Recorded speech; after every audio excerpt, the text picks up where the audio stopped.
নমস্কার, আমার গল্প কথায় আপনাদের স্বাগত জানাই। আজকে সকালবেলাতে ছেলে মেয়েদের ব্রেকফাস্টে বানিয়ে দিয়েছিলাম প্যানকেক, মিনি প্যানকেক। এর আগে কখনো বাড়িতে বানাইনি। এর আগে একটা বাটারস্কচ ফ্লেভারে নিয়ে এসেছিলাম রেডিমেড রিলায়েন্স থেকে, সেটা বানিয়ে দিয়েছিলাম। ছেলে অতটা খায়নি। এটা বানিয়ে হঠাৎ ভাবলাম, মাথায় আসলে একটা বাড়িতে বানিয়ে দেখি তো ছেলে খায় কিনা। স্কুলে দিয়েছিলাম, আজকে ওর স্কুল থাকে না, তাও স্কুলে একটা প্রোগ্রাম ছিল শনিবারে, সেই জন্য গেছিলো। বই খাতা কিছু নিয়ে যায়নি, টিফিন বক্স আর জলের বোতল নিয়ে গেছিলো।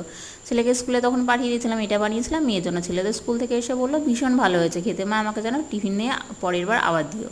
আর মেয়ে তো একটা পিসও খায়নি, খেয়েছে ওর বাবা আর আমি। কি বলবো আর বলুন, ভালো জিনিস তো খেতে চায় না ঘরে, ওরা খাবে বাইরে খাবার, আর আমি অতটা বাইরে খাবার দিতে চাই না। আর আজকে ফুচির কার লাঞ্চ থালিতে ছিল সিম্পল একটা, গরমের জন্য যা গরম করছে সকাল থেকে কি বলবো, বৃষ্টিটা যেই বন্ধ হয়ে গেছে আর ওর গরমও শুরু হয়ে গেছে।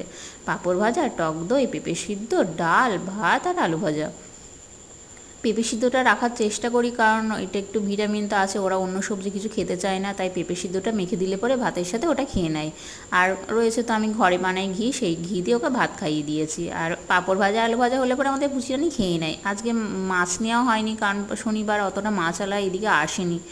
আর ডিমটাও অতটাও খেতে চায় না। বিকেলবেলাতে চলে গেছিলাম আবৃত্তি ক্লাসে, তাই আবৃত্তি ক্লাস থেকে ফিরে তো আইসক্রিম চাই, এই যা গরম পড়েছে। মা তো আমি আইসক্রিম খাবো, তাই নিজের জন্যও নিয়েছে, দাদার জন্যও নিয়েছে। দাদাকে তো ভীষণ ভালোবাসে, ভালোবাসার জন্য সারা জীবন থাকে।